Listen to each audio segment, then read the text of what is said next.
ॐ ज्ञानतिमिरन्धस्य ज्ञानञ्जनशलाकया चक्षुरुन्मीलितं येन तस्मै श्रीगुरुवे नमः। श्रीचैतन्यमनोभीष्टं स्थापितं येन भूतले स्वयं रूपा कदा मह्यं ददाति स्वपदान्तिकं। नमो विष्णुपादाय कृष्णपृष्ठाय भूतले श्रीमते भक्तिवेदान्तस्वामी नितनामिने नमस्ते सरस्वते देवे गौरवाणी प्रचारिणे निर्विशेषशून्यवादी पाश्चात्यदेशतारिणे नमो महावदन्याय कृष्ण प्रेम प्रदायते कृष्णाय कृष्ण चैतन्य नामिने गौरतुषे नमः। हे कृष्ण करुणा सिंधु दीनबंधु जगतपते गोपेश गोपिका कांता श्री राधा कांता नमस्तुते तप्त कांचन गौरांगी राधे वृंदावनेश्वरी वृषभानुसुते देवी प्रणमामि हरिप्रिय वाञ्छाकल्पतरुभ्यश्च कृपा सिंधु भयेव च पतितानां पावनेभ्यो वैष्णवेभ्यो नमो नमः। जय श्री कृष्ण चैतन्य प्रभु नित्यानंद श्री अद्वैत गदाधर श्रीवासादि गौर भक्तवृंद। हरे कृष्ण कृष्ण कृष्ण हरे हरे, हरे राम राम राम हरे हरे। हरे कृष्ण।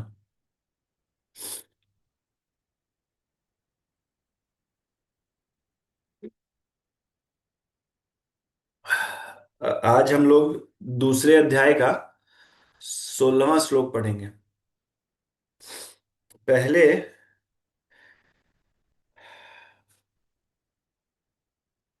कौन कौन सारा श्लोक अभी तक पढ़ा है? बहुत लोग आज नहीं आए हैं, किसी किसी काम में व्यस्त हैं।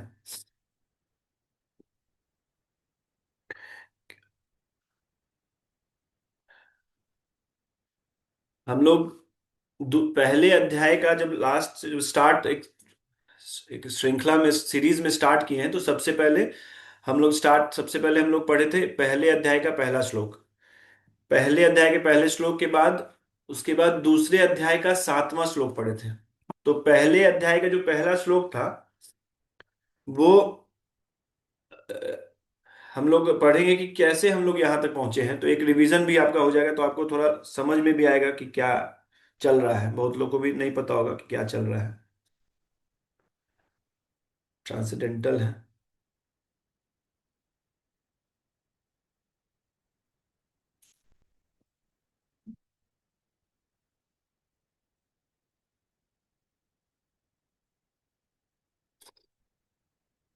ये पहले अध्याय का पहला श्लोक था। धृतराष्ट्र, यही एकमात्र श्लोक है जो कि धृतराष्ट्र बोले पूरे भगवत गीता में। तो इसमें क्या था? धर्म क्षेत्रे कुरुक्षेत्रे समवेता युयुत्सवा मामका पांडवाश्चैव किम अकुर्वत संजया। तो इसमें धर्म क्षेत्र, इसमें हम लोग क्या क्या इंपॉर्टेंट कॉन्सेप्ट पढ़े हैं सिर्फ वही पढ़ाएंगे। बाकी जिसको अगर डिटेल्स में जानना होगा वो फिर से वीडियो देखेगा। नहीं तो एटलीस्ट आप ये हम बताते चलेंगे कि क्या क्या हम लोग पढ़े थे, काइंड ऑफ रिवीजन आपका हो जाएगा। तो इसमें सबसे पहला श्लोक जब भगवान और अर्जुन दोनों लोग महाभारत के युद्ध भूमि में थे, तो कुरुक्षेत्र उस युद्ध भूमि का नाम था, उस भूमि का उस क्षेत्र का नाम कुरुक्षेत्र था। तो धृतराष्ट्र उसको बोलते, संजय को बोलते हैं कि धर्म क्षेत्रे कुरुक्षेत्रे समवेता युयुत्सवा, मतलब धर्म क्षेत्र जो है नामक जो कुरुक्षेत्र है, इसमें जो समवेता सारे लोग जो एकत्रित हुए हैं लड़ने के लिए, युयुत्सवा युद्ध करने के लिए उत्सुक जो जो योद्धा लोग हैं वो जो एकत्रित हुए हैं, मामका पांडवाश्चैव किम अकुर्वत संजय। तो वो बोलते मेरे और पांडव के पुत्र ने क्या किए फिर संजय, हे संजय, फिर जो सब लोग जो एकत्रित हुए हैं तो वहाँ क्या किए वो लोग। तो इसमें इसलिए ऐसा पूछ रहे थे कि मतलब समझ, हम लोग बताए थे कि समझना चाहिए कि सब लोग जब एकत्रित हुए हैं युद्ध करने के लिए तो क्या करेंगे, युद्ध ही करेंगे। लेकिन क्यों ऐसा, क्योंकि युधिष्ठिर ये धृतराष्ट्र को ऐसा डाउट था कि कहीं धर्म के या धर्म का कोई प्रभाव ना हो और पांडव अपना मतलब युद्ध ना करे, सॉरी, जो जो कौरव लोग हैं वो युद्ध ना करे। ऐसा ना हो कि कहीं धर्म के प्रभाव से, क्योंकि क्षेत्र का भी प्रभाव पड़ता है और फिर संघ का भी प्रभाव पड़ता है। जैसे भगवान भी उपस्थित थे, हो सकता है उनका बुद्धि कहीं ये हो जाए और वो दोनों कहीं समझौता ना कर ले। तो पीछे तो ये था, मतलब इसमें धृतराष्ट्र के जो मंद बुद्ध, मतलब जो धर्म के विमुख जो है उसका ये बताता है कि कैसा कैसे वो मतलब धर्म से विमुख थे पूरी तरह से। और दूसरा क्या बताता है कि मामका, मामका वर्ड पे हम लोग बहुत डिटेल्स में बात किए थे। आप लोग इसको पढ़िए, इस वाले श्लोक को जरूर सुनिएगा फिर से, अगर किसी कोई लोग मिस किए हैं तो। बहुत ये श्लोक में अलग अलग आचार्य बहुत अच्छा अच्छा बात बोले हैं। तो ये सब जब मामका के बारे में बताया कि सेल्फिशनेस उसका, कि मेरे और अपने पराये का भेद को कैसे हम लोग डिफाइन किए थे, ये आया था। ये जब हम लोग पढ़ लेते, फिर उसके बाद सीधा हम लोग दूसरे अध्याय का 7वां श्लोक पढ़े थे। उसमें क्या था कि देखो, जब युद्ध अर्जुन सारे तरह से अपना तर्क वितर्क जब भगवान से कर लिया, जब उसको खुद नहीं समझ में आ रहा था, तो लास्ट में वो शरणागत हो गया भगवान से, बोला कि अब हमको समझ में नहीं आ रहा है, अब आप हमको बताइए। तो उसमें क्या बोले अर्जुन? कार्पण्य दोषो उपहता स्वभावा, पृच्छामि त्वाम धर्म सम्मूढ़ चेता। मतलब कार्पण्य दोषो, कृपणता के दोष से, उपहता स्वभाव, मेरे स्वभाव को हत कर दिया गया है। पृच्छामि त्वाम धर्म सम्मूढ़ चेता, इसलिए मैं आपसे पूछ रहा हूं, मैं धर्म से विमुख हुई और मैं आपसे पूछ रहा हूं कि क्या करना है। यद श्रेयस्या निश्चितम ब्रूहि में, जो भी मेरे लिए श्रेयस्कर है, जो भी मेरे लिए अच्छा है, श्रेयस्कर है, जो मुझे श्रेय की प्राप्ति कराएगी, उसको आप बताइए, मुझे आप डिसाइड कर लीजिए, क्योंकि मुझे समझ में नहीं आ रहा है। शिष्यस्ते हम साधि माम त्वाम प्रपन्नम, मैं आपका शिष्य हूं, मैं आपको शरणागत होता हूं। तो इसमें एक दो पॉइंट मैं इंपॉर्टेंट आपको आपको उस समय बताया था। उसमें क्या था कि सबसे पहले तो ये अवस्था हर एक भक्त में होना चाहिए कि उसको जब उसको समझ में आना चाहिए कि हम हमको अब कुछ समझ में नहीं आ रहा क्या, पूरा दिमाग जब लगा लेता है, उसको जब समझ में आता है, एक गुरु स्वीकार करना चाहिए। एक गुरु स्वीकार करके उसके सामने प्रपन्नम होना चाहिए, सरेंडर्ड। ऐसा नहीं कि वहां जाके भी बुद्धि लगाना चाहिए। जब तक आप गुरु स्वीकार नहीं किए हैं, सारा बुद्धि लगा लीजिए, ये सही है, ये गलत बोल रहा है, वो सब कुछ सही है। लेकिन बोलते हैं महाराज की, जब आप गुरु के पास जाते हैं तो अपने बुद्धि को, जहां आप चप्पल खोलते हैं वहां रख के आना चाहिए। मतलब अपने दिमाग को, अपना जो हम लोग तर्क वितर्क वाला दिमाग है, एज इट इज, जैसे गुरु बोले एज इट इज, उसको फॉलो कर लेना चाहिए। इसको आप अभी नहीं समझेंगे, थोड़ा आगे जाके समझेंगे। तो बोले कि अर्जुन इसमें, इसको समझ में नहीं आया कि धर्म से मुझे क्या, इसको क्या सही है क्या गलत, उसको समझ में नहीं आया। और एक वर्ड पे हम लोग किए थे प्रपन्नम, सरेंडर्ड। सरेंडर्ड कैसे होता है? एक साधु है बरसाना के, वो एक दिन बता रहे थे कि जैसे चेष्टा जो है, चेष्टा होना चाहिए बंदर के बच्चा की तरह। आप देखिएगा जब बंदर जाता है तो उसका बच्चा पेट पे ऐसे पकड़ के एकदम बैठा रहता है, एकदम जोर से, उसमें उसकी माँ का भी सपोर्ट रहता है, लेकिन देखना चेष्टा कितना पूरी तरह से एकदम अपने इस पे जोर लगाया रहता है कि हम गिरे नहीं। और देखना एक अ, डाल से दूसरे डाल, पेड़, दीवार सब कूदता रहता है, लेकिन वो बच्चा हमेशा ऐसे चिपका रहता है। तो चेष्टा हमारा ऐसा होना चाहिए। और सरेंडर, शरणागति कैसा होना चाहिए? बिल्ली के बच्चा की तरह। जैसे बिल्ली कहीं भी जाती है, आप देखिएगा उसका अपना, वो अपना बच्चा अपने आप उसके पीछे पीछे, बिना इन्हें कि कहाँ जा रहा है क्या नहीं, कुछ नहीं पूछता, बिल्ली बस जाती रहती है, उसके पीछे पीछे वो जाता रहता है। तो वो बता रहे थे ऐसा, मतलब हम लोग को समझाने के लिए कि देखिए कि चेष्टा अपना फुल अपने इसमें स्ट्रेंथ में देना चाहिए, कि जो हम कर सकते हैं। और शरणागत कैसे होना चाहिए? तो ये दोनों क्वालिफिकेशन होना चाहिए एक भक्त में। ऐसा नहीं कि ये कोई किसी का, अब आप गुरु स्वीकार कर लिए, किसी को सुन रहे हैं, लेकिन फिर अपना बुद्धि इस चीज में लगा रहे हैं कि नहीं ये गलत भी बोले। डाउट नहीं, आपको डाउट्स आता है, क्वेश्चन करना चाहिए, पूछना चाहिए, है ना? कि बोलते हैं ना कि जब वो तद विद्धि परिपाते न परिप्रश्ने न सेवया, है ना, जो गुरु के पास जाके क्वेश्चन पूछना चाहिए, डाउट पूछना चाहिए। ऐसा नहीं टेस्ट लेने के लिए कि देखिए इसको आता है कि नहीं। बहुत लोग इसलिए भी क्वेश्चन पूछते हैं, क्लास में भी हम लोग जब पढ़ने का मन नहीं रहता था तो कहीं से क्वेश्चन ढूंढ के लाते थे और टीचर से पूछते थे। तो वो मतलब टेस्ट लेते थे टीचर का हम लोग। तो ऐसा नहीं करना चाहिए। तो ये दूसरे अध्याय में जो कृपणता का दोष अर्जुन बताए हैं कि अब हमको समझ में नहीं आ रहा है, अब आप हमको बताइए, हम पूरी तरह से सरेंडर्ड है आप में। तो ये अवस्था होना चाहिए भगवत गीता पढ़ने के लिए भी। ठीक है ना? फिर उसके बाद आया 11वां श्लोक। देखो इसमें क्या था? असोचयन अन्वसोचस्तन प्रज्ञावादांश भाषसे गत गतासून अगतासूंश्च नानु शोचंती पंडित। इसमें देखिए ये यहां से भगवान भगवत गीता स्टार्ट किए हैं पढ़ाना। मतलब आप ये समझ सकते हैं कि पहला जो ये श्लोक है, यहीं से भगवान अपना प्रवचन स्टार्ट किए हैं 2.11 से। मेनली इससे पहले भी एक दो श्लोक बोले हैं, लेकिन यहां से फिलोसफी स्टार्ट किए हैं, भगवत गीता यहां से स्टार्ट हुआ है। तो बहुत सारे साधु क्या लिखे? असोचियन, मतलब यहाँ असोचियान है ना, तो शोक मत करो अर्जुन। ये भगवत गीता का मतलब अपना जो प्रवचन स्टार्ट किए हैं, वहां का पहला वर्ड ये है। और 18वां अध्याय का 66वां श्लोक क्या है? मां शुचा, मतलब डरो मत।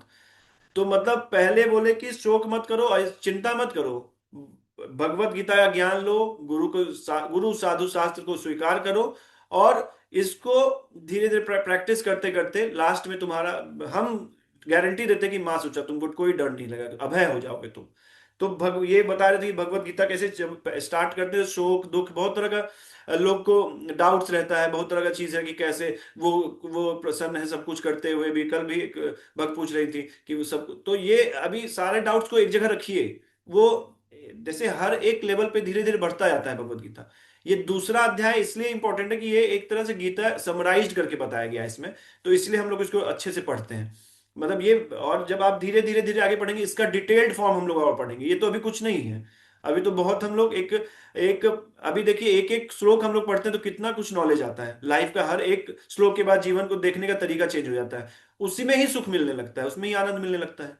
तो जब इसको हम डिटेल में धीरे धीरे पढ़ेंगे तो फिर और भी जब ज्ञान आएगा तो और सुख मिलेगा। आपको बताया था ना ज्ञान अज्ञानता में डिफरेंस, आगे हम लोग एक श्लोक में भी अभी बता चुके हैं कि जैसे किसी रोड पे जा रहे हैं तो स्पीड ब्रेकर वाला जो क्वेश्चन था, जो हम लोग बता रहे थे सिचुएशन की, स्पीड ब्रेकर रहेगा, अगर आपको पता है तो आप इजीली इसको क्रॉस करेंगे। तो इसको ऐसे आप लोग समझेंगे धीरे धीरे। तो इस श्लोक से हम लोग ये भी बताए थे, जो जो क्लास किया हो उसको याद होगा कि असोचियान मतलब शोक और दुख जो है वो मिट जाता है भगवत गीता के ज्ञान से। और लास्ट में 18वां अध्याय के 66 छियासठवां श्लोक है, उसमें बोले मां सूचा मतलब डरो मत। तो ये जो आचार्य लोग हैं वो अपना अपने बुद्धि से, क्योंकि उनका बुद्धि तो हमसे बहुत ऊपर ही है ना, तो वो बताते हैं कि कैसे इससे आप ये अनुमान लगा सकते हैं कि जब आप भगवत गीता पढ़ना स्टार्ट करेंगे तो आपका स्टेट ऑफ माइंड बहुत कंफ्यूज रहेगा।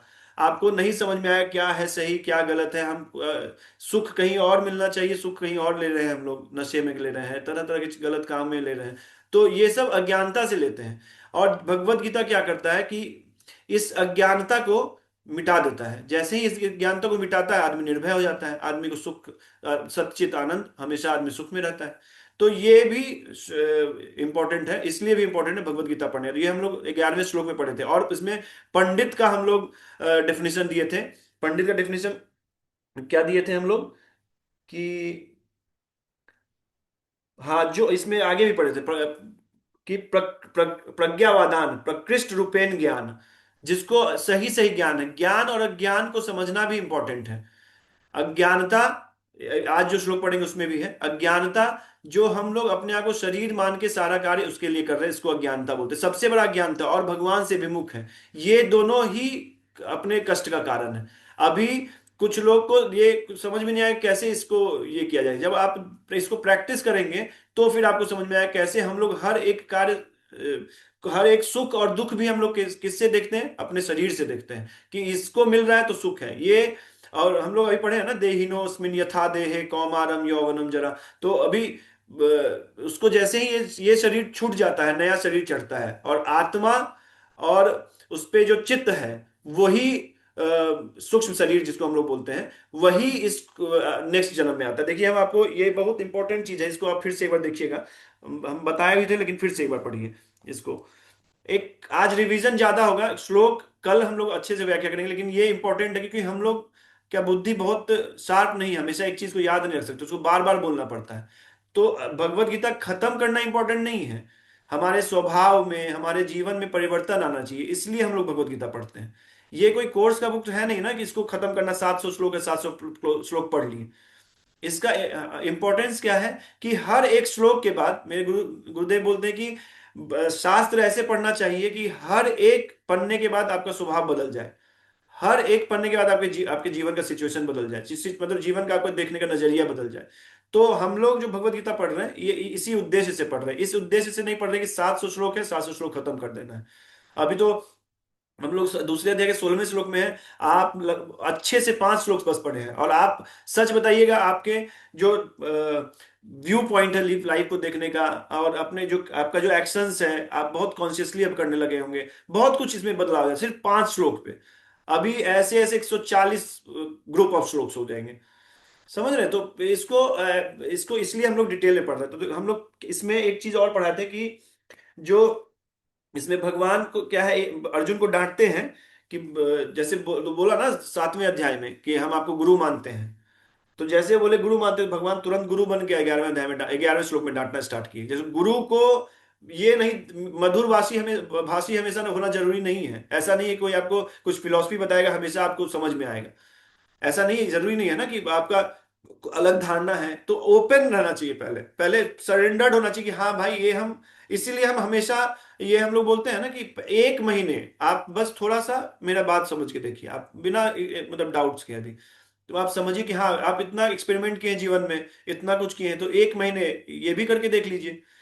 अब इसमें इतना श्योरिटी के साथ बोलते हैं, क्यों? क्योंकि गुरु को जो भी पढ़ बता रहा है फिलोसफी, गुरु नहीं, जो भी फिलोसफी बता रहा है उसको सही बताना ही चाहिए किसी भी अवस्था में। ऐसा नहीं कि उसको हमेशा मधुरभाषी हो कि सामने वाला बोल रहा है कि सुबह उठ 8-9 बजे भी उठ जाए तो ठीक है, बोले नहीं, आपको सुबह उठ के स्नान करना चाहिए। अभी प्रभुपाद जी जब बाहर गए थे प्रचार करने यूएस में, तो इनका बहुत स्ट्रांग ये था ना, जैसे 4 नियम वहां, अवैध स्त्री पुरुष संग करना उसमें तो कॉमन था, जैसे शादी में डिवोर्स लेना फिर शादी करना, ये सब बहुत इजी, अभी भी, अब तो और ज्यादा है, तो उस समय भी बहुत ज्यादा था। नशा करना, ड्रग्स लेना, तो हिपीज लोग रहते थे ड्रग्स लेते थे। फिर आपको नॉनवेज, गाय खाते थे। उन लोग के जगह पे जाके प्रभुपाद जी 4 नियम बोले। बोले कि मांस नहीं खाना चाहिए आपको, मदिरा पान जो अब हम लोग नशा करते हैं, चाय तक नहीं पीना चाहिए। फिर उसके बाद बोले कि आप अवैध स्त्री पुरुष संग नहीं, शादी करें, शादी का कल्चर धीरे धीरे खत्म होते जा रहा था। तो और गलत तरीके से पैसा पैसा नहीं कमाना, तो 4 नियम प्रभुपाद जी यहाँ दिए थे। और जब विदेश में गए तो बहुत लोग बोला, प्रभुपाद अगर आप ऐसे करेंगे तो लोग आपसे जुड़ेंगे नहीं, तो बोलेंगे तो हम झूठ नहीं बोलेंगे। यही यही व्यू पॉइंट जीवन में रखेंगे और इसी को हम इसी का प्रचार करेंगे।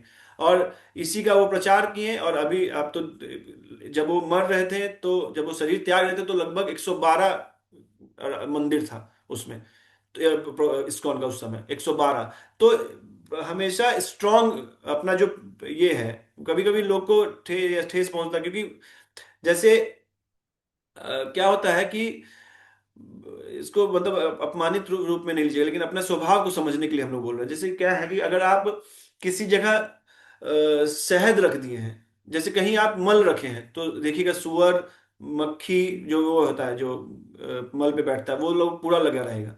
और जैसे आप शहद लगा लेंगे, तो वही वही सुअर, उसको घी लगा लीजिए, शहद लगा लीजिए, तो वही सुअर तुरंत भागेगा उसको देख के। तो ये हमारा स्थिति है, हम लोग का भी स्थिति यही है।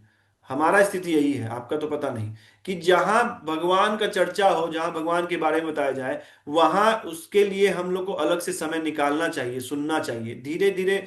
चेतोदर्पण, जब चेतना का शुद्धिकरण होता है, ऐसे नहीं कि आपको इंटरेस्ट बन जाएगा तुरंत। आपको जब अपना नौकरी करना स्टार्ट किए थे, तो आपको इंटरेस्ट थोड़ी ना था, आपको उद्देश्य पता था कि पैसा मिलने वाला है, तो आप करते थे, सेक्रीफाइसेस करते थे, तरह तरह चीज आप लोग करते थे ना उस समय। क्यों?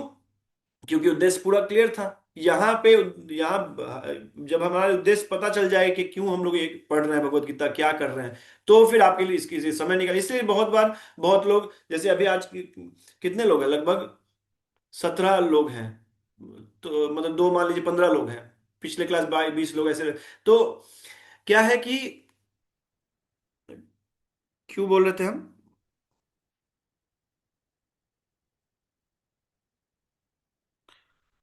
इसीलिए बीच में कोई ज्वाइन करता है ना तो डिस्टरबेंस होता है। हम अपना एक फ्लो में बोलते हैं ना, इसलिए आप लोगों को बोलते हैं 5 मिनट में ज्वाइन करिए, दिमाग ये हो जाता है। तो अभी भी आए हैं कुछ लोग, आज आज कम से कम सुन तो रहे हैं। तो भगवान के लिए हम लोग भगवत गीता क्यों पढ़ रहे हैं? इसलिए पढ़ रहे हैं कि हम लोग को कुछ समय को ये धीरे धीरे इंटरेस्ट, हाँ ये बोल रहे थे कि धीरे धीरे इंटरेस्ट आता है। जब हम लोग ऑफिस जा या कोई भी नया काम स्टार्ट करते हैं, तुरंत उसमें इंटरेस्ट नहीं आता है। हम लोग उद्देश्य समझते हैं, फिर अपना मन लगाते हैं। तो क्यों नहीं इसमें हम लोग को एक बार ट्राई कर देना। अच्छा, हम लोग सब कुछ किए हैं, तो ये 1 महीने इसको भी करके देख लीजिए। तो गुरु को क्यों, कहाँ से स्टार्ट किए थे? गुरु को ऐसा नहीं कि मधुर भाषी होना जरूरी है, हमेशा सही सच बताना चाहिए, सही बताना, शास्त्र को एज इट इज बताना चाहिए, जो प्रभुपाद जी की हैं और जो बहुत सारे साधु अभी भी कर रहे हैं। तो बहुत लोग अभी भी इसका ये करते हैं ना, इंटरनेट पे आता है कि ऐसे क्यों बोले, ऐसे, अरे पहले फिलोसफी पढ़ लो, क्यों बोले तब समझ में आ जाएगा। देखिए किसी, अभी हुआ था ना कि स्त्रियों को कैसे, मतलब किसी भी समाज को अगर आपको तोड़ना है, उनकी स्त्रियों को वीक बना दीजिए। स्त्रियों से समाज स्ट्रांग होता है, पुरुष से नहीं होता है। अभी आप किसी घर में अगर उसका दुर्गति देखना है तो उसकी स्त्री को गिरा दीजिए, मतलब उसका अगर चरित्रहीन कर दीजिए या किसी भी तरह से उनको वीक बना दीजिए, आप देखिए कैसे कैसे वो घर खत्म हो जाएगा। स्ट्रांग पुरुष कितना भी हो, वो घर का माहौल नहीं बदल सकता, लेकिन स्त्री अगर स्ट्रांग हो जाए तो पूरे घर का माहौल बदल सकती है। तो ये सब शास्त्र से स्ट्रांगली वो बोलता है। आप कोई बुद्धिहीन है जो समझ में नहीं आता तो कुछ कुछ अपना क्वेश्चन करता है, पहले पढ़ लो और उसको थोड़ा दिन फॉलो कर लो, क्योंकि बुद्धि में हम लोग घुसता नहीं है ना एक चीज में, तो पहले फॉलो कर लो और फिर सही गलत कर फैसला करो। आपको बता दिया गया कि हम लोग बंदर के संतान हैं, उससे आए हैं, तो उसको आप मान लिए, उसमें क्वेश्चन नहीं किए कभी भी। क्यों? क्योंकि वहां से पैसा, इसको समझ जाएंगे तो पैसा मिलेगा। क्वेश्चन हर जगह होना चाहिए, सिर्फ इसमें नहीं। तो इसमें क्वेश्चन होना चाहिए, लेकिन उससे फिर जो क्वेश्चन से रिलेटिव आदमी से पूछना चाहिए। जैसे हम अपने पिता से नहीं पूछ सकते, वो शास्त्र पढ़ते नहीं, तो हम कैसे पूछे भगवत गीता में कि पंडित का अंतर क्या होता है। वो बोलेंगे पांडे मिश्रा जो होते हैं वो मत पंडित होते हैं। तो हम लोग उसके लिए किस, जो वैसे इंसान से पूछना चाहिए जो ज्ञानी है, तो गुरु को इसलिए ऐसे होना चाहिए। फिर अगला श्लोक जब ये बोले तो ये बोले, ये भगवान फिर बोले 12वें श्लोक में, ये 11वां श्लोक था, 12वें श्लोक में फिर क्या बोले भगवान कि न तो एवाहम जातु नासम न त्वम नेमे जनाधिपा न चैव न भविष्यामः सर्वे वैमतः परम। मतलब वैमतः, हर एक समय में अर्जुन, ये भी मतलब हम भी थे। तो फिर आचार्य बोले, बोले अर्जुन हम भी थे। तो फिर आचार्य को, आचार्य ऐसा निष्कर्ष निकालते कि फिर अर्जुन बोला कि आप तो भगवान है, आप तो रहेंगे ही। तो भगवान बोले नहीं अर्जुन, तुम भी हो, तुम भी थे, तो और आगे भी रहोगे, अभी भी हो, आगे भी रहोगे। तो फिर भगवान बोले तो अर्जुन बोला कि भगवान हम तो आपके सबसे प्रिय हैं, तो मतलब सिर्फ जो प्रिय होता है वही, उसको भी आप रखते हैं? बोले नहीं, ये राजा जो दिख रहे हैं आपको सामने, ये सब भी पहले थे, अभी भी पहले हैं और आगे भी पहले रहेंगे। तो ये जब आप कोई बोलता है कि हम जाके एक जगह मिल जाएंगे भगवान से, मायावादी लोग बोलते हैं कि हम लोग अभी तपस्या कर रहे करते करते भगवान में मिल जाएंगे, तो उसके लिए इस श्लोक आपको आप कोट कर सकते हैं। 12वें अध्याय साफ साफ बोलते हैं कि हम भी रहेंगे, तुम भी रहोगे, और ये राजा महाराजा जो है सब रहेंगे, आज भी हैं, पहले भी थे और आगे भी रहेंगे। ना तो हम जातु नासम ना ना त्वम नेमे जनाब्धिपा न चैव न भविष्यामः सर्वे वैमतः परम। अब इसमें हम आपको बताए थे कि देहात्म बुद्धि में, जो देह को शरीर को अपना मानता है, उस बुद्धि में, उस बुद्धि को आदमी को जानवर बुद्धि बोला जाता है, जो सिर्फ और सिर्फ शरीर के लिए जीता है। क्यों? क्योंकि जानवर भी यही काम करते हैं जो मनुष्य करता है, दोनों में कोई डिफरेंस नहीं होता। क्या अभी जो हमारा स्थिति है, क्यों? वो भी खाता है, हम भी खाते हैं, वो भी सोता है, हम भी सोते हैं, वो भी प्रजनन करता है, रिप्रोड्यूस करता है, हम लोग रिप्रोड्यूस करते हैं, वो भी मर जाता है, हम लोग भी मर जाते हैं। अच्छा एक चीज आपको बता दें, अच्छा अगर ऐसा ही रहता कि इसी से मनुष्य अगर सर्वश्रेष्ठ है सिर्फ, तो जितना आपको सोने में आनंद आता है, उससे ज्यादा कुत्ते को सोने में आनंद आता है। जितना आपको मलाई खा के अच्छा लगता है, उतना सुअर को मल खा के अच्छा लगता है। दोनों में डिफरेंस कुछ नहीं है। आपसे ज्यादा अच्छा फील कर रहा हूं मल खा के, शरीर अलग है तो उसको अलग अलग, समझ रहे हैं? तो डिफरेंस कुछ तो होना चाहिए दोनों में, इंसान में। तो उसमें वही है कि हमारे पास सोचने और रीजनिंग करने का बुद्धि है। हम लोग को जानना चाहिए क्यों है, क्या है, कैसे है, सब ये क्वेश्चंस होना चाहिए हमारे अंदर। इस ऐसे नहीं कि जो एक तरीके से हम लोग जिए जा रहे हैं बस उसको ऐसे, मतलब कोई बोल दिया तो बस उसको जिए जा रहे हैं, ऐसा नहीं होना चाहिए। हम लोग को क्वेश्चंस करना चाहिए कि आखिर क्यों ये शरीर मिला, क्यों हम अलग हैं। क्योंकि हमारे पास इतना हमको बुद्धि इच्छा करने का, हमारे पास शक्ति है, इच्छा कर सकते हैं, जानना चाहिए ना आपको पता। क्यों नहीं आपको आता है कि अगर ये मर जाते हैं, कि हमको आता था, तो हम जब भक्त नहीं थे, हर कर्म करते थे, फिर भी कि अरे ये मर गया, फिर गया कहाँ, फिर कैसे क्या हुआ? अच्छा ये तो सब कुछ कर रहा है, अच्छा सब कुछ ये गलत गलत कर रहा है, हम देख रहे हैं, इसको सब कुछ मिल रहा है। तो क्वेश्चंस, नॉर्मल क्वेश्चंस तो आना चाहिए कि हम सब कुछ अच्छा काम कर रहे हैं तो फिर, तो इसका क्वेश्चंस अपने वैसे किसी बड़े से नहीं पूछना चाहिए। ऐसा नहीं कि, पता है आपको ये कॉन्सेप्ट है कि काल से काल के बीतने से बुद्धि का वर्धन नहीं होता है। ऐसा नहीं है कि समय बीत गया, जैसे आप देख लीजिए, अगर ऐसा होता तो जो आदमी को कोई कुछ बताया नहीं, वो देखना उस 60 साल में मूर्ख ही रहता है। बुद्धू ही रहता है।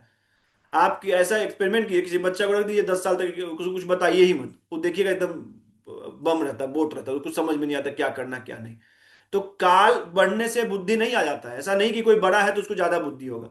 देखिए ये लॉजिकल है, ऐसा नहीं कि अपमान के इसमें बोला, आप सम्मान करना चाहिए कि वो बड़े हैं, ये तो नीति है। लेकिन आपको ये सच में समझना चाहिए कि हर एक चीज उनको ज्ञान नहीं होता है, हर एक चीज का। अच्छा जब आपको तो इतना ही है, तो जब आपका तबीयत खराब होता है तो वो भी उनसे पूछ लीजिए कि कौन सा दवा खाएं, उसके लिए आप डॉक्टर के पास मत जाइए। तो क्यों सिर्फ जब शास्त्र को पढ़ना होता है तो आप इसको पूछते हैं कि पूजा करें। तो हम ये जब हम अशुद्ध रहते हैं, स्त्रियों का बहुत सारा क्वेश्चन है, जब हम अशुद्ध रहते हैं तो हम जब कर सकते हैं कि नहीं, हम नहीं कर सकते, ऐसा हमको माँ बोलती थी। तो माँ से फिर पूछ लिया कि जी जब आपको कुछ बीमारी होता तो उनसे ही पूछे ना फिर क्वेश्चन ये कि कौन सा हम दवा खा लें। मतलब हम सम्मान पूर्वक बोल रहे हैं ऐसा नहीं, लेकिन हम लोग लॉजिकल समझना चाहिए ना कि क्वेश्चंस आना चाहिए, फिर उसका आंसर्स कैसे ढूंढना ये भी हमको सोचना चाहिए। हम लोग को इंजीनियरिंग करना था तो सिर्फ ऐसे नहीं, किसी भी इंजीनियर जो इंजीनियरिंग कर लिया उसका फिर देखना पड़ेगा कि वो कहीं से पढ़ा है कि नहीं, उसको डिग्री है कि नहीं, कि खुद से अपने मन से पढ़ लिया है। तो इसलिए हमारा एक ऐसा वो गुरु परंपरा होता है। तो सब कुछ ये बहुत लॉजिकल है, सबसे लॉजिकल है पूरे संसार में, अगर कुछ देखा जाए तो शास्त्र अध्ययन सबसे लॉजिकल है। इसलिए जो भक्ति करता है उसको सबसे बुद्धिमान बोला गया है, क्योंकि वो सब कुछ करके और उसको तब समझ में आता है कि ये सबसे परफेक्ट। और ये आप अभी बहुत लोग नहीं ये करेंगे, लेकिन इसको प्रैक्टिस करेंगे तो फिर धीरे धीरे इसको आप समझने लगे कि हाँ ये ही सच है, जो सबसे लॉजिकल यही है। आप शास्त्र पढ़िए और खुले दिमाग से पढ़िए, अपने पहले के धारणा को बदल के। कुछ लोग अब इस शास्त्र इसलिए नहीं पढ़ते क्योंकि सपा के सपोर्टर है। अभी हम मेरे कुछ दोस्त हैं कि नहीं नहीं हम नहीं पढ़ेंगे, जो बीजेपी के हैं वही मतलब ऐसा ये है धारणा। अभी इसको लॉजिकल करना चाहिए ना आपको कि अभी हम अगर भगवत गीता पढ़ा रहे हैं तो मेरे ऑफिस में ही लोग हमको बोलते हैं बीजेपी से पढ़ो। अरे मतलब इतना बुद्धिहीन हो चुके हैं, तो उनको नहीं समझा सकता ना। आप पढ़िए पहले खुले बुद्धि से, खुले दिमाग से, एकदम ओपन टू ऑल एवरीथिंग। जब आप कुछ भी नया पढ़ते हैं तो जैसे ब्लैंक रहते हैं, तो वैसा पहले एकदम दीनता कि हाँ हमको कुछ नहीं आता है। ये स्थिति था अर्जुन का 7वें अध्याय में, 7वें श्लोक में, कि कार्पण कृपणता के दोष से उपहता स्व, मेरा बुद्धि धर्म से विमुख हो चुका है, हमको कुछ नहीं समझ में आ रहा सही क्या है गलत क्या है, कि हम इसको मारना चाहिए इसको। तो ये स्थिति होना चाहिए, फिर जाके तब आदमी पूछता है कुछ से, तो फिर क्वेश्चन शुरू करता है, फिर सही जगह अपने आप भगवान उसको प्रेरणा देते हैं और अब सही जगह वो पहुंच जाता है जहां उसको पहुंचना होता है। तो इसमें हम ये बताए थे। और उसके बाद हाँ, तो फिर आचार्य बोलते हैं कि जब स्वजन मरते हैं तो शोक किसके लिए उठता है। हम ये क्वेश्चन पूछे थे कि जब मर जाते हैं तो अगर आप बोलिए शरीर के लिए उठता है, शोक शरीर के लिए होता है, तो आप समझिए शरीर तो वहीं रहता है मरने के बाद भी, तो क्यों हम लोग शोक करते हैं। तो फिर बोले नहीं नहीं आत्मा के लिए करते हैं, तो फिर बोलिए आत्मा फिर तो है कि आत्मा तो मरता ही नहीं है, आत्मा तो मरता ही नहीं है, तो फिर कैसे क्यों शोक शोक होता है। तो उसके बाद ये बोलते हैं कि अर्जुन बोलते हैं, मतलब ये सब आचार्य डिफाइन कर रहे हैं, बता रहे हैं कि कैसे कैसे इसको समझ सकते हैं। तो फिर आता है 13वां 14वां 15वां श्लोक। इसमें बताते हैं 13वें श्लोक में कि यद्यपि आत्मा शाश्वत है फिर भी शरीर आत्मा से जुड़ा है। जैसे देखिए ठीक है, कोई बोले, कोई किसी बुद्धि में आ गया कि ठीक है आत्मा जो है वो शाश्वत है, लेकिन जो जिस शरीर में था उससे तो आसक्ति हो जाता है ना। जैसे मान लीजिए कोई पिता है या माँ है, तो उस जो आत्मा है उस शरीर में है तो उससे आसक्ति हो जाता है। तो वो शरीर जो आत्मा में था, जो आत्मा शरीर में था, तो इसलिए उस शरीर से भी आसक्ति हो जाता है, ऐसा अर्जुन बोलता है। तो फिर तब भगवान ये बोलते हैं कि देहिनो अस्मिन यथा देहे कौमारम यौवनम जरा तथा देहांतरम प्राप्तिर धीरस तत्र न मुह्यते। मतलब जैसे कौमार अवस्था से हम लोग, बचपन से बाल्यावस्था से युवा अवस्था में, युवा अवस्था से वृद्धावस्था में, जैसे जैसे शरीर चेंज होता है, और लास्ट में वो देहांतरम प्राप्तिर, जैसे एक बार उसको ये शरीर को त्याग के फिर दूसरा शरीर शरीर उसको मिल जाता है। इसको ऐसे समझना चाहिए अर्जुन को बोले। फिर बता रहे थे, आचार्य बताते हैं कि जैसे जब कोई बच्चा होता है वहां से वो बड़ा होता है, तो वो ट्रांसफॉर्मेशन कितना अच्छा होता है, सब लोग बहुत खुश रहते हैं कि हाँ हम बड़े हो रहे हैं, अब हम किसी से बिना पूछे कहीं चले जाएंगे। तो वैसा ही सुख होता है। फिर जैसे वो बड़े से बूढ़े होते हैं तो वैसा ही दुख होता है। और फिर वो दूसरे शरीर में जाते हैं तो फिर उनको फिर सुख होता है। तो ये सुख दुख चलता रहता है हमेशा। तो फिर वो जैसे क्या है कि हम लोग कभी कभी अपना घर साफ करते हैं, तो अब ये सब हम पहले पढ़ाए हुए हैं, उसको किसी को पढ़ना हो तो हर एक श्लोक को फिर से पढ़ लेगा। तो उसमें क्या होता है कि जैसे हम लोग रूम को साफ करते हैं, किसी दिन अच्छे से साफ करते हैं, लेकिन एक दिन डीप क्लीन करते हैं। तो वैसे ही जो आत्मा का है वो डीप क्लीनिंग होकर शरीर देहांतरम प्राप्ति, उसको देहांतर का प्राप्त होता है, तो मतलब देह का अंतर रहता है, दूसरा शरीर उसको मिल जाता है। समझ रहे हैं? एक चीज आपको हम बताना भूल गए, आप समझिए ये चीज कैसे आत्मा, मन बुद्धि चित्त, मतलब मन बुद्धि अहंकार, और कैसे स्थूल शरीर, ये कॉन्सेप्ट समझ लिए तो फिर आप इसको और अच्छे से समझ पाएंगे। तो जैसे देखिए क्या होता है, आत्मा जो है वो सतचित आनंद है, ये स्वभाव है।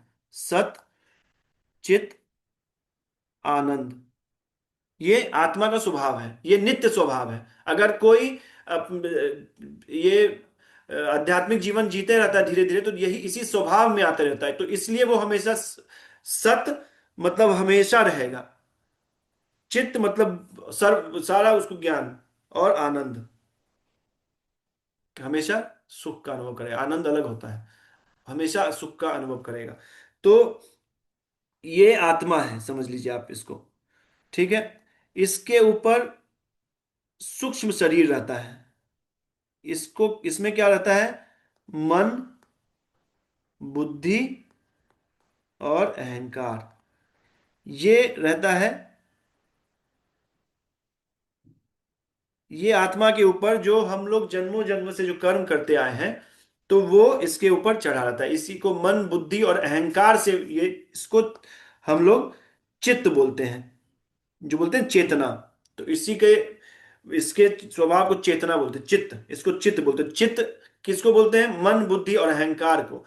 क्योंकि इसमें मन का जो इसमें ये होता है वर्चस्व, मन सबसे ज्यादा इसमें स्ट्रांग होता है, सबसे ज्यादा होता है, तो इसीलिए हम लोग मन बोल देते हैं कि मेरा मन नहीं कर रहा, मन नहीं कर रहा। लेकिन इसके पीछे का आप समझना चाहिए, सिर्फ मन नहीं है, उसके अंदर बुद्धि और अहंकार भी है। मन बुद्धि और अहंकार मिलके चित्त होता है, और इसके ऊपर अलग अलग स्थूल शरीर होता है। स्थूल शरीर जैसे कभी इसी, और ये होता है सूक्ष्म शरीर। ये जो चित्त है इसको सूक्ष्म शरीर बोलते हैं, ये स्थूल शरीर, और ये आत्मा का स्वभाव। तो ये जो शरीर है ये हम लोग को दिखता है, यही अलग अलग, जैसे अलग अलग योनि में अलग अलग शरीर मिलता जाता है। अच्छा, शरीर का भी स्वभाव होता है, जैसे आपको अभी इस शरीर में घी अच्छा लग रहा है, सुअर का शरीर मिलेगा तो घी नहीं अच्छा लगेगा, आप उल्टी कर देगा, घी मिलेगा। तो शरीर का भी अपना एक वो इसके स्वभाव से शरीर मिलता है, जो चित्त का अपना स्वभाव उस समय रहता है, उससे हमको अगला जीवन मिलता है। तो इसलिए मतलब अंत काले चमामेवा स्मरण मुक्त्वा कलेवरम। तो अंत काल में जो जिस अवस्था में रहता है, इसको आगे व्याख्या में बोलते हैं, जिस अवस्था में रहता है वो, उसको अगला शरीर इसलिए मिलता है, वैसा ही मिलता है। तो कोई बोले कि भाई ठीक है, हम दिन भर पूरे जीवन कोई भी पाप करेंगे और लास्ट में हम भगवान का ये कर लेंगे, तो ये भी ये संभव नहीं होता है। आप ये प्रैक्टिस करके भी देखें। आप जब अभी हम ये बताए थे, सुबह सुबह आप कोई गाना सुन लीजिए, किसी भी घटिया गाना आपको पसंद भी नहीं है, आप देखिए दिन भर आप उसको दोहराते रहते हैं, तो संस्कार ऐसा, ये ऐसा प्रैक्टिस होता है। तो इसका जो प्रैक्टिस है ये जीवन पर्यंत, इसका कोई एज नहीं है कि 60 साल तक हम करेंगे। ये पता है मृत्यु किसको, ये बुढ़ापा किसको कहते हैं? मृत्यु के नजदीकता को बुढ़ापा कहते हैं। कोई 22 साल में बूढ़ा हो सकता है, क्योंकि उसका 23 साल अगर मान लीजिए उम्र है तो बूढ़ा आपको पता नहीं है ना आप कब हो रहे हैं। वो तो आपको शरीर आपका बूढ़ा हो रहा है, लेकिन आपका ये जो शरीर में आप जो आत्मा कब इससे अलग होगा ये आपको थोड़ी ना पता है। तो इसलिए हर एक क्षण वैसे जीना चाहिए कि ये कभी भी छूट सकता है, और जिस तरह से जो छूटेगा वैसा ही अगला शरीर मिलेगा। तो ये धारणा अगर बैठ जाएगा, तो हर एक आदमी जो अपना हर एक एक्शन है बहुत कॉन्शियसली करेगा कि नहीं। तो इतना अगर किसी को बुद्धि में घुस गया कि हाँ भाई ये चीज सही, ऐसा ही ऐसा होता है, ये चीज ऐसा, ये कॉन्सेप्ट है, ये ज्ञान है, तो अगर इस ज्ञान को अगर आदमी को मिल गया, तो उसको लगेगा कि जो आदमी दिन भर कुछ गलत काम कर रहा है उसको बहुत खुश है तो वो सुखी है। आपको तब समझ में आएगा यार तो पूरी तरह से विमुखता में चल रहा है, तो अभी इसका, क्योंकि हम लोग इसको आत्मा के स्तर पे देखते नहीं है। अच्छा, अभी कोई बोले हम आत्मा मानते नहीं है, तो हम इसको बताएं भी है कि साइंस भी अब इसको ये करता है। कॉन्शियसनेस जो होता है, ये हम किसी क्लास में बताए हैं आपको, कि अगर आप एक जगह ऐसे काटते हैं, पिंच करते हैं, चुट्टी काटते हैं आप, तो कैसे आपको पता चल जाता है कि हाँ यार, अच्छा मरने के बाद आपको नहीं पता चलेगा। तो वही ये ऐसे बहुत सारे चीज है। आपको एक छोटा सा एग्जांपल है, तो वही उसी को कॉन्शियसनेस बोलते हैं, हर जगह व्याप्त है। जिस तरह हमारी चेतना पूरे शरीर में व्याप्त है, भले हम लोग ऐसे देख रहे हैं, पीछे से कोई क्रॉस भी करता है तो समझ में आ जाता है। तो इसके आसपास जो एक और वो जो है ना, वो चेतना फैला रहता है, मतलब आपको पता चल जाएगा कैसे क्या हो रहा है। जैसे आप कार में बैठ गए, तो आपका चेतना पूरे कार तक फैल गया है, वो आपको पता चल जाएगा कि पीछे से कोई आ रहा है, कि आप जब चलाएंगे, एक्सपीरियंस जो चलाता है ड्राइवर अच्छा है तो उसको समझ में आएगा। ठीक उसी प्रकार भगवान का चेतना ना पूरे ब्रह्मांड में फैला हुआ है। आप हर जगह क्या कर रहे हैं क्या नहीं कर रहे हैं, हर एक चीज का हिसाब लिया जा रहा है।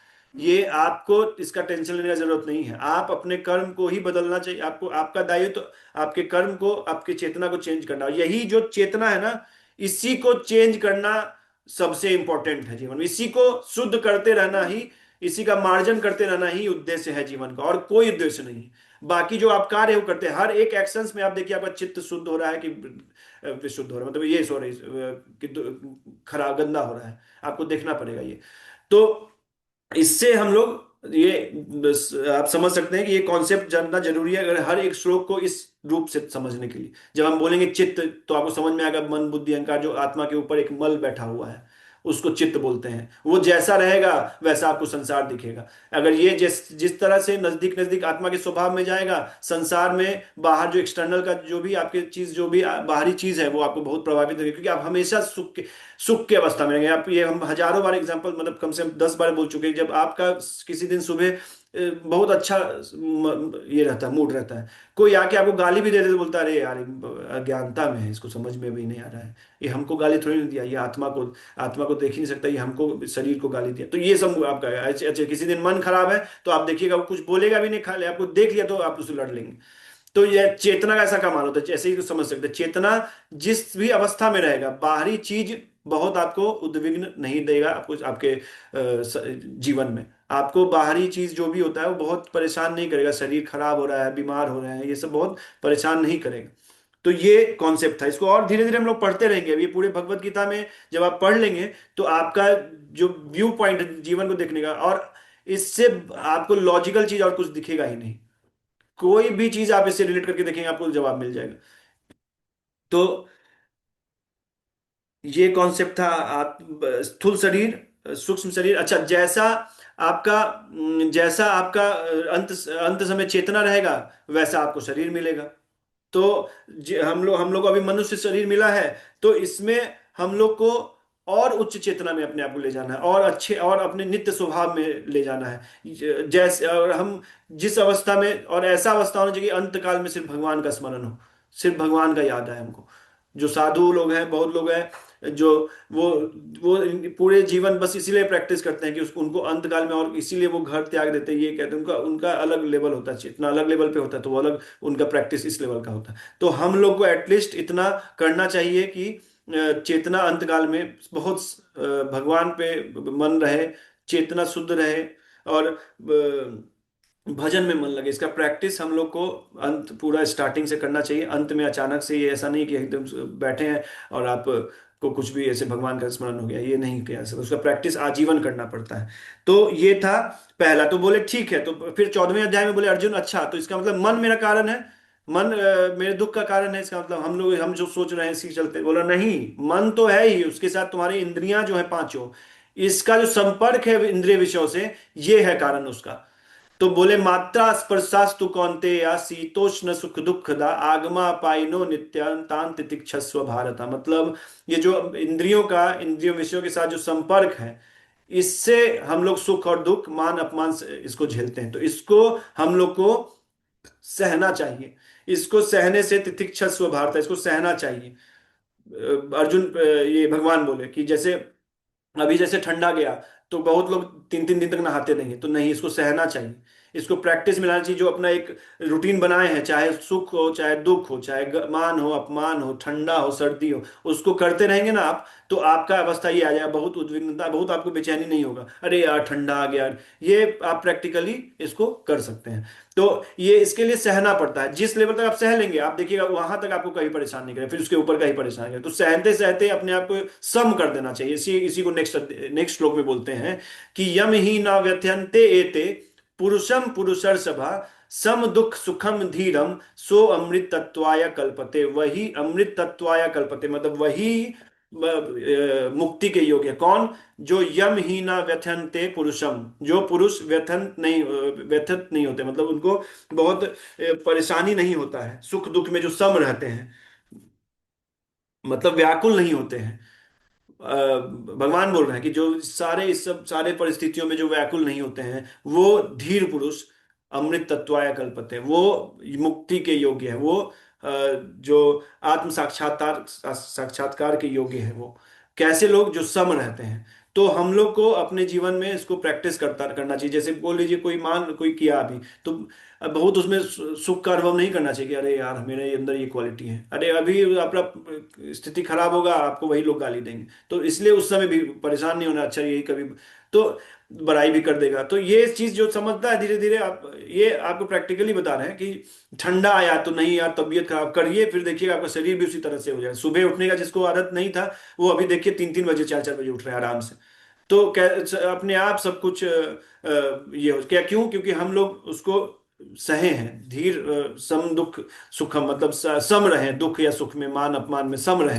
तो ये प्रैक्टिस हम लोग को करते रहना चाहिए। धीरे धीरे धीरे धीरे जब ये स्थिति आ जाएगा, तो हम लोग बेचैन नहीं होंगे। तब जाके फिर वो क्वालिफिकेशन है, प्री रिक्विजिट है बोलते हैं, जो मतलब ये जो भी भक्ति कर रहा है उसको ये उसका क्वालिफिकेशन होना चाहिए ऐसा।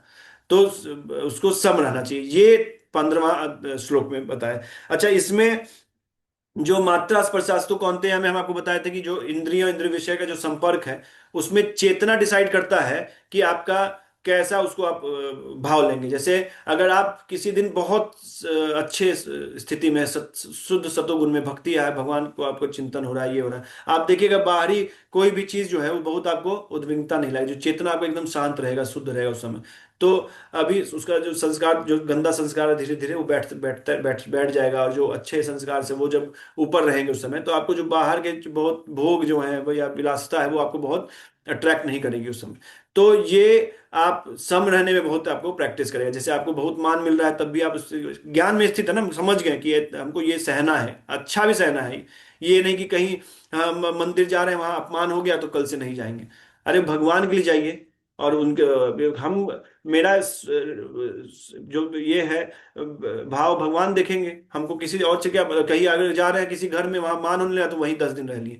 तो ये दोनों चीज हम लोग को देखना पड़ेगा। सम और विषम परिस्थिति में हम लोग कैसे अपने आप को अच्छे से रखते हैं, मतलब कैसे स्थिति अच्छा है, मतलब दुख और सुख में कैसे सम रहते हैं। तो ये धीरे धीरे आता है। और भी जैसे ज्ञान और होगा जब भगवत गीता का, तो ये आपको इस स्थिति में रहने में बहुत सहायता मिलेगी।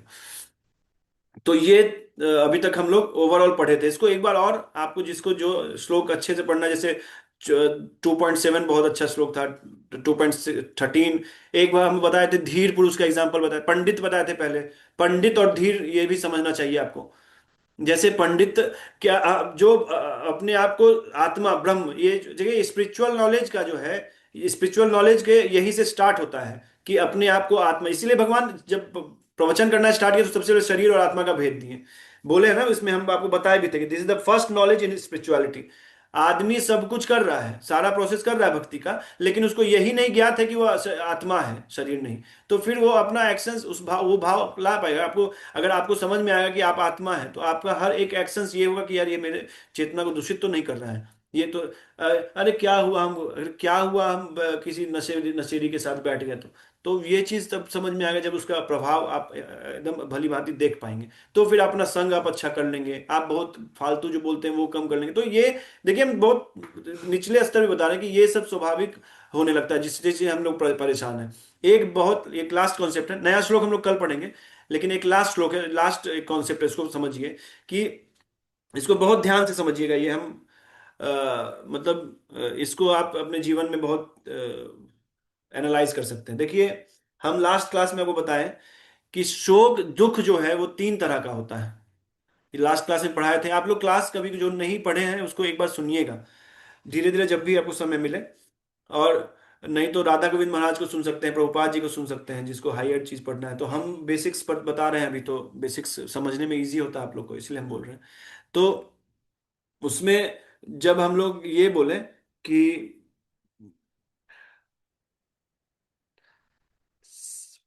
पहले तो पंडित और धीर के बारे में हम बोले बताएंगे। धीर जो संस्कार और प्रारब्ध के प्रभाव को जीवन में जानता है। संस्कार और प्रारब्ध अब तक आपको समझ में आ जाना चाहिए क्या है। संस्कार जो हमारे पास्ट एक्सपीरियंसेस है, प्रारब्ध जो कर्मों का हमको फल इस जीवन में मिलना है वो है, प्रारब्ध उसको बोलते हैं। और संस्कार जो चित्त पे बैठा हुआ जो एक्सपीरियंसेस है, हमारा जो चेतना को हमारे दूषित किया हुआ है, उसको संस्कार बोलते हैं। तो जो संस्कार और प्रारब्ध के अपने जीवन में प्रभाव को समझता है उसको धीर बोलते हैं। धीर मतलब धी इरियते, मतलब बुद्धि कब जिसका धर्म में बहुत ज्यादा चलता है उसको धीर, उसको भी बोलते हैं। तो ये अलग अलग आपको धीर धीर का हम डेफिनेशन आपको बताए थे। फिर बोले ब्राह्मण किसको बोलते हैं, ये पंडित किसको बोलते हैं, जो अपने आप को आत्मा के रूप में देखता है उसको पंडित बोलते हैं। हम ब्रह्मास्मि, हम आत्मा है और हम भगवान के एक अंश है, जो इस ज्ञान को भली भांति समझता है उसको पंडित बोलते हैं। तो ये इसका एक्सप्लेनेशन हम लोग बहुत अच्छे से किए हैं, आप लोग पहले पढ़िएगा। तो इसी में हम आपको बताएं कि सहन कर करना चाहिए, आपको बताएं हम। उसके बाद फिर क्या बताया कि समय आने पे अंदर और बाहर से संन्यास लेना चाहिए। ये भी हम लास्ट क्लास में बताए थे, संन्यास कैसे ले सकते हैं और इसको बहुत लोग पूछे भी थे क्वेश्चंस। तो उसका हम जब बहुत विस्तृत रूप में हम उसको बताएंगे कैसे आप संन्यास लिया जा सकता है, कैसे प्रैक्टिस किया जा सकता है संन्यास। देखिए हम लोग प्रैक्टिस ऐसे भी कर सकते हैं, जैसे जो पुरुष है वो, एक एग्जाम्पल है, पुरुष क्या कर सकते हैं, जैसे मान लीजिए कोई ये है, आपको गृहस्थ है, और वो क्या कर रहा है कि वो अभी कैसे प्रैक्टिस करे, तो कभी वो इच्छा नहीं करे कि हमको आज ये खाना है, जो बन जाए उसको अच्छे से खा लेना चाहिए, किसी भी विदाउट एनी डाउट। इतना ही कितने लोग नहीं कर पाते हैं। और सन्यास तो अलग बात है। अभी आपके लिए, आपको करेला नहीं पसंद है मान लीजिए, और वही बन जाए, तो देखिएगा आप चिढ़ जाएंगे, प्लेट फेंक देंगे, ये कर देंगे। तो इस ये प्रैक्टिस करना, जो बन जाए भगवान को भोग लगा के प्रसाद समझ के उसको खा लेना चाहिए। इतना आप करिए, ये प्रैक्टिस का स्टार्टिंग पॉइंट है। मतलब माइनस इन्फिनिटी से स्टार्ट हो रहा है, अभी जीरो पे आने में बहुत समय लगे, लेकिन ये एटलीस्ट ये जैसे ये हम एग्जांपल बता रहे हैं, इससे भी आप प्रैक्टिस कर सकते हैं। जैसे कोई आपको नहीं बुलाया कहीं किसी पार्टी में, तो आपको बहुत अरे अच्छा है नहीं बुलाया, भजन करेंगे बैठ के, हम लोग कुछ पढ़ लेंगे। जैसे नहीं बुलाया, उस पर चिंतन होता है कि कैसे नहीं बुलाया, चार आदमी बैठेगा उसमें, बुलाना चाहिए था, उसको हम न्योता दिए थे, अच्छा हुआ ना नहीं बुलाया भाई, बैठ के भजन कर रहे हैं, है ना। तो जब आप संन्यास लेंगे तो आपको थोड़ी ना कोई बुलाएगा, तो आप बुलाना भी नहीं चाहिए, फिर आप कैसे, आप तो फिर आपको घर घर घूम के आप न्योता पूंगेंगे फिर। तो ये प्रैक्टिस अभी से कर लेना चाहिए। जैसे सब बुला लिया तो जाएंगे, अच्छे से बुलाया, ऐसा नहीं कि आ जाना और फिर छोड़ दिया, तो नहीं, आपको ये सब चीज समझना पड़ेगा। हम देखते हैं गांव में, एक महीने पहले तो जब शादी फिक्स होता है तब बताते हैं, फिर एक महीने पहले बताते हैं, जो गांव के वो समझेंगे, और जब शादी आने वाला तो उससे पहले भी बताते हैं। तो इस स्थिति में हम लोग को ये करना चाहिए, मतलब आ रहा है। तो मतलब ये यहाँ से हम लोग को प्रैक्टिस करना चाहिए, समझ रहे हैं बात को, कि ये हम लोग अपने डेली नॉर्मल रूटीन में भी सबको फॉलो कर सकते हैं। देखिएगा उससे भी आपको सुख मिला, जो मिला कुछ ये नहीं, मिल गया तो अच्छा है, नहीं मिला तो ठीक है, कोई बात नहीं। समझ रहे हैं? बिना एनी क्वेश्चन, तो ये आप प्रैक्टिस करते हैं। तो एक लास्ट ये है, तीन तरह का दुख आपको बताए थे, आध्यात्मिक, आधि भौतिक और आधि दैविक। ये पिछले क्लास में बताए थे। आध्यात्मिक जो शरीर और मन से जो आपको कष्ट मिल रहा है उसको आध्यात्मिक कष्ट बोलते हैं। आधि भौतिक जो दूसरे जीव से मिल रहा है, और आधि दैविक जो देव की प्रेरणा से मिल रहा है। जैसे आधि दैविक को पहले समझते हैं। आधि दैविक होता है जैसे गर्मी, बरसात, बाढ़, सूखा, इसको आधि दैविक बोलते हैं। इसको आप समझिए, इसको बहुत साफ दिखता है, और आप सहायता भी इसका कर सकते हैं किसी को। जैसे मान लीजिए किसी को बहुत गर्मी लग रहा है, ठंडा लग रहा है, तो आप उसको कंबल दे सकते हैं। कोई बहुत भूखा है तो उसको आप खाना दे सकते हैं। तो ये एकदम स्थूल रूप में आपको दिखेगा कि आपको ये इसका इसका निवारण बहुत इजीली हो सकता है, इस माइजरी का, इस कष्ट का। फिर आता है, और नहीं भी हो सकता है, किया जा सकता है, दिखता है, एटलीस्ट आदमी बता सकता है, देख समझ सकता है सामने वाले को बिना बताए परिस्थिति को। दूसरा आता है आधि भौतिक। आधि भौतिक कि दूसरे जो जीव से, जो कीड़े मकोड़े, तो आजकल तो बहुत चीज आ गया जिसको आप अच्छे से समझ सकते हैं, अच्छे से आप इसको झेल सकते हैं। आधि भौतिक को जिसको बोलते हैं, दूसरे जीव, कोई अभी आपको कोई आज तक ऐसा नहीं कि गोली मारने आ गया है या कोई काटने आ रहा है, ऐसा नहीं। तो इसको तो आप इजिली कन्क्वेयर कर सकते हैं, आप अच्छे अच्छे से आप इसको मैनेज कर सकते हैं कि आधि भौतिक भी कोई दुख है तो उसको आप अच्छे से मतलब उसको आप उसका भी डील कर सकते हैं उसको, और वो दिखता है साफ साफ कि हाँ ये जरूरत है इसको ये। लेकिन जो आधि आत्मिक कष्ट है, जिसके लिए हम लोग को ये सबसे जो भगवत गीता ज्ञान है ये होना चाहिए, जो शरीर और मन का जो दुख है, उसको आप कुछ नहीं कर सकते। जैसे मान लीजिए आपके पास एक अच्छा सा कार है, आपके पास एक अच्छा घर है, एक अच्छा फैमिली है, सब कुछ है, लेकिन आपसे अच्छा किसी को आ जाता है, तो उस तब भी कष्ट होने लगता है। तो ये इस कष्ट को ना आप किसी को बता सकते हैं, ना सामने वाला समझ सकता है, और ना इसका सॉल्यूशन सिर्फ और सिर्फ आपको करना होता है। तो हम लोग जो है आधि आत्मिक कष्ट को ही नहीं झेल रहे हैं, बाकी सारे कष्ट को हम लोग देख रहे हैं, तो उसको उसका सॉल्यूशन निकाल दे रहे हैं, फिर भी सुख नहीं मिल रहा है। क्यों? क्योंकि आधि आत्मिक कष्ट के बारे में हम लोग ना सोच रहे हैं, ना उसका सॉल्यूशन पता है। तो इसलिए गुरु साधु शास्त्र जो है वो आदि भौतिक आदि दैविक तो अपने आप इससे ठीक हो जाएगा। आगे जो अभी हम लोग कर रहे हैं उसका कर्म फल मिलेगा आगे, तो आगे का भी ठीक हो रहा है और अभी का भी ठीक हो रहा है। एट प्रेजेंट भी आपका मन इतना स्ट्रांग हो जाता है कि आप अभी भी सुख का अनुभव करने लगते हैं। तो इसका सॉल्यूशन सिर्फ और सिर्फ इसी अध्यात्म में ही है और किसी भी चीज में नहीं है। कितना भी आपको हम फिलोसफिकल बात बता दें, कितना भी हम आपको अच्छा बात बता दें कि सुबह उठो, ये इससे भी आपको शारीरिक कष्ट खत्म हो सकता है, लेकिन आदि आत्मिक कष्ट के बारे में कोई नहीं जानता है और न किसी को समझ में आता कि वो है भी। इसलिए हम लोग को किसी अच्छे गुरु, किसी अच्छे साधु शास्त्र के पास जाना चाहिए, उससे ज्ञान लेना चाहिए कि ये कष्ट को कैसे मिटाया जाए। और जो इस कष्ट को मिटाने लगता है, स्टार्टिंग में 0.0001 से भी स्टार्ट कर देता है, उसको तभी से सुख का अनुभव होने लगता है। ये एकमात्र ऐसा कष्ट है जिसको आप थोड़ा सा भी निवारण करेंगे, आपको सुख का अनुभव होने लगेगा। बाकी सब आपके शरीर को सुख दे रहा है, लेकिन ये जो प्रोसेस है ये आपके आत्मा को सुख देता है। तो हम लोग का जो मन है वो स्ट्रांग होता है। स्ट्रांग मन मतलब चाहे कोई भी परिस्थिति हो, जो शास्त्र, जो गुरु साधु शास्त्र बता रहे हैं, हमको वही करना है।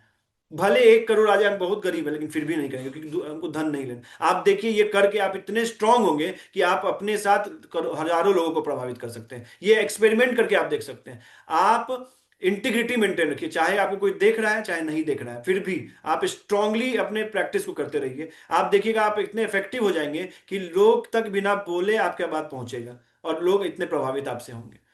तो ये आदि आत्मिक कष्ट को हम लोग निवारण करते हैं, तो हम लोग को इसलिए सुख मिले। इसलिए कोई बोलता है भक्ति में सुख है, इसी यही सुख है। और इससे क्या होता है, लोग भी अच्छा होता है, परलोक भी अच्छा होता है। और जो पाप अभी देख रहे हैं, जो अभी अपने शरीर के लिए जो देख रहे हैं, बहुत पैसा आ रहा है, ये सुख जो सुख दिख रहा है, वो परलोक भी बिगड़ रहा है। जो मनुष्य शरीर मिला है उसको, वो भी खराब कर रहा है। और जो लोक और जो परलोक, वो भी खराब हो रहा है। आगे का भी जीवन खराब होगा, ना उसको कभी भगवान मिलेंगे, ना उसको समझ में आएगा कभी जीवन में, क्योंकि चेतना धीरे धीरे और दूषित होते जाएगा। और एक समय वो मल को खा के भी सुख का अनुभव करेगा। जो चाइना में भ्रूण खा रहे हैं आदमी, तरह तरह का चीज पका के खा रहे हैं। तो ये चेतना के जैसे जैसे मलिन होता है, वैसा वैसा उसका पसंद नापसंद बनता जाता है। तो हम लोग को आदि आत्मिक कष्ट के बारे में और विस्तृत रूप से जानना चाहिए। हाँ, कष्ट में, इसलिए साधु कोई मर्सिडीज से भी उतरता है, उसको बताता है हाँ क्या कितना कष्ट में। आप लोग लगे भाई उसके सब कुछ है, काहे कष्ट में, वो साधु देख पाता है। जो भक्ति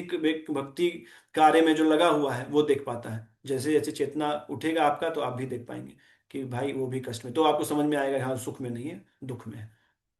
ठीक है, नया श्लोक आज नहीं पढ़े, लेकिन पूरे श्लोक का आज रिवीजन हुआ, जिससे हम लोग को एक फिर ओवरऑल, ऐसा ही हम लोग महीने में एक बार करेंगे, जिसमें जितना श्लोक पढ़ाए हैं उसको हम लोग समझेंगे उसको एक बार। अगर आप लोग के पास ये है, तो आप श्लोक अपना उच्चारण कीजिएगा, जो 16वां श्लोक है, उसके बाद हम लोग क्लास को खत्म करेंगे। क्या है? नासतो, 16वां श्लोक, नासतो विद्यते भावो, ना भावो विद्यते सतः, उभयोर अपि दृष्टो दिष्टो अंतस्तव अन्यो तत्वदर्शिभिः। मतलब नासतो विद्यते भावो, ना भावो विद्यते सतः, मतलब नहीं, मतलब कैसे पढ़ना है वो बोले। उभयोर अपि दृष्टो तब अन्यो तत्वदर्शी भी। इसको आप लोग गाएंगे आज क्लास के बाद। क्या है? नासतो विद्यते भावो, ना भावो विद्यते सतः, उभयोरपि दृष्टो अंतः, तब अन्यो तत्वदर्शी भी। तो ये है श्लोक जो हम लोग कल पढ़ेंगे। कल सुबह 8 बजे फिर से क्लास होगा। क्लास थोड़ा सा बढ़ा है, 15 मिनट, क्योंकि ये रिवीजन था और फिर रिवीजन अगले क्लास में हमने नहीं ले जाना चाहते थे।